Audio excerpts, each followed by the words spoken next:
A lot of people are talking that it's kind of like Wolf Creek here at the moment. Yeah. If Paddy's been knocked off, if he's been hit and he's out the bush, he'd be gone now because the pigs would eat him. Oh, I don't know where he is, and I'm not sad that he's gone. Might be aliens, right? There ain't no fucking aliens that have captured Paddy, and if they had have done, they would have dropped him back by now.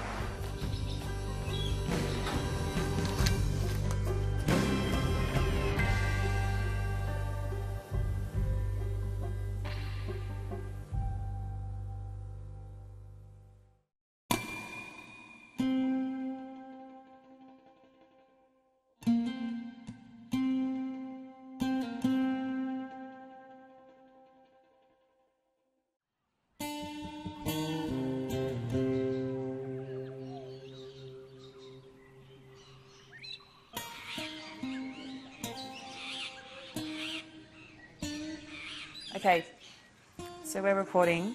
So can you just give me your name and your job title? Thanks, Barry. Barry Sharpe and Publican. There you go, there you go. And what do you think happened? Oh, I'm very convinced that Paddy's met with foul play.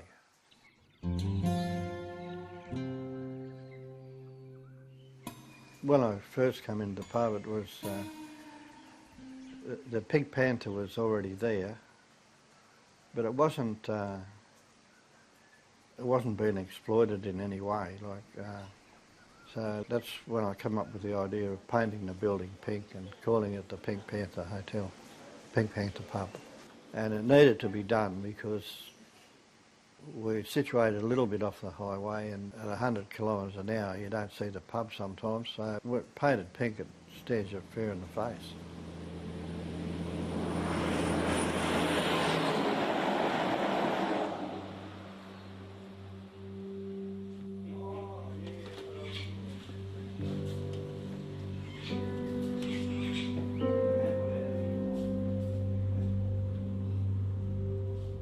Well, he used to always have 8 beers, but sometimes he'd have another couple. And I think this day he'd had another couple. And that was it. I thought, oh, well, we'll see him tomorrow. But he never showed up here the next day.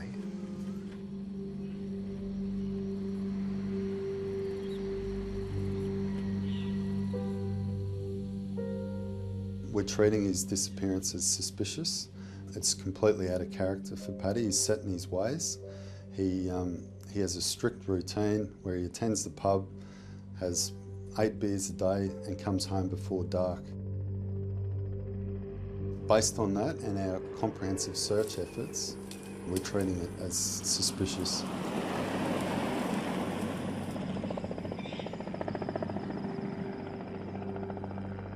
Paddy's a good bloke, decent Aussie fella. Come over here from Ireland, as we all know now. Excuse me, cigarette smoker. Mate, he loved this country, he loved this area. He was happy as a pig in shit here. He had everything he ever wanted. He was a man, like, the only thing he wanted apart from what he had was one of them Rolex watches. That's it. And that's all Paddy ever aspired to, apart from what he had. He's a good worker, good, decent, honest bloke. Bit of a shit stirrer, but isn't the average Aussie. Do you remember that day in particular, and do you remember what his demeanour was like on the day? I do remember that day. I can't tell you exactly what day it was. I thought it was Friday. The coppers have told us it's Saturday, so okay, that's fair enough. It's pretty much like a time warp for you. Every day's the same, but mate, it was just the same. Happy, content. He was just going to turn up the next day and get the lawnmower, and that's it. Simple as that. So yeah. Like, you know, he had his second last beer and said, as he always done, well, I think I'll have my last supper this time, Richard, which is his last beer, and I think I'm done for this evening. So got on his motorbike with his dog, mate, and floated off home. Do you think he was heavily intoxicated?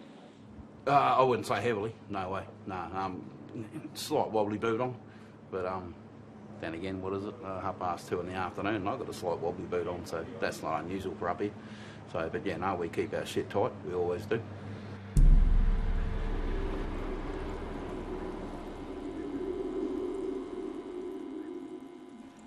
Who was the last person to see him before he went missing through your inquiries?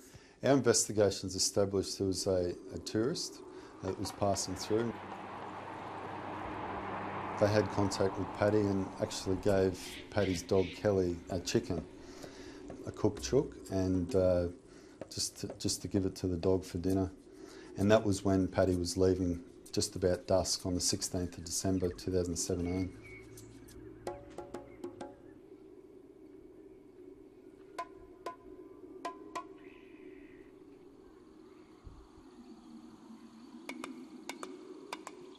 We located that chicken wrapper actually in the premises of Paddy's. He'd left the house and there was still things in the house that, like his glasses were on the table. There was a couple of dishes where he'd been eating still on the table, and just by that I see his hat was over on another bench. He obviously hadn't gone to go somewhere. He would have taken those items.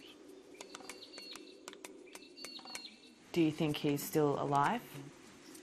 No, I'm sure he's not. Just to keep an eye on their eyes. The physical evidence at the scene is completely undisturbed. So the assessment is he's voluntarily left his residence. The bed was made, he had food on the table, he had dog food for his dog Kellie. He had a calendar that he crossed off each day, and the last date it was crossed off was the 15th. He had a water gauge that he checks in the morning that wasn't checked, and based on that, we're treating it as worst case scenario.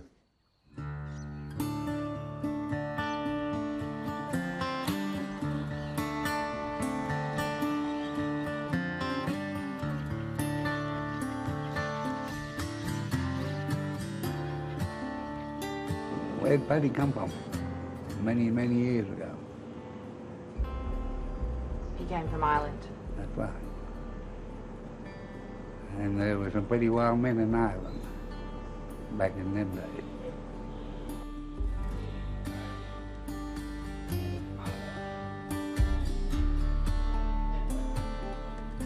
The story is, it stopped me bait, to tell you the truth. And now I'm ready for that amount of time and never seen him aggressive with anyone. It's just a mystery to me. You know?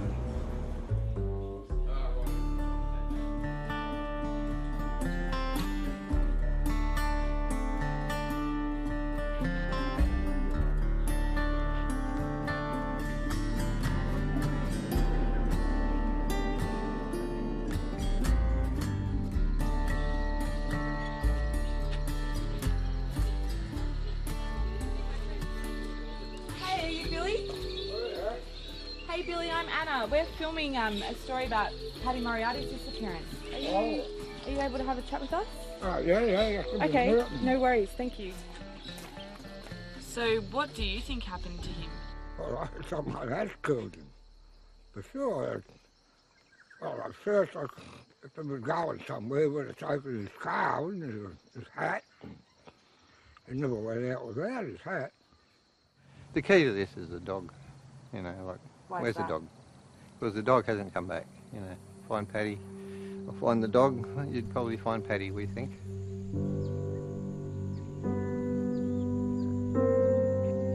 Always took his dog. This is only a new dog. You had to put the other dog down.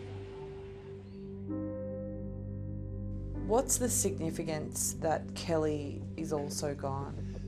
The significance of Kellie is that we've also found no signs of life for Kellie. If Paddy had met with misadventure, had gone for a walk, we would be able to find a sign of him or his dog Kellie.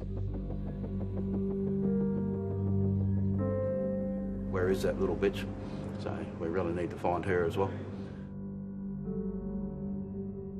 It's just too strange.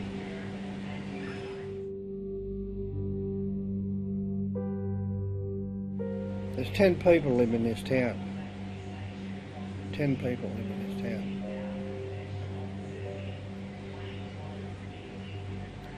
To my way of thinking,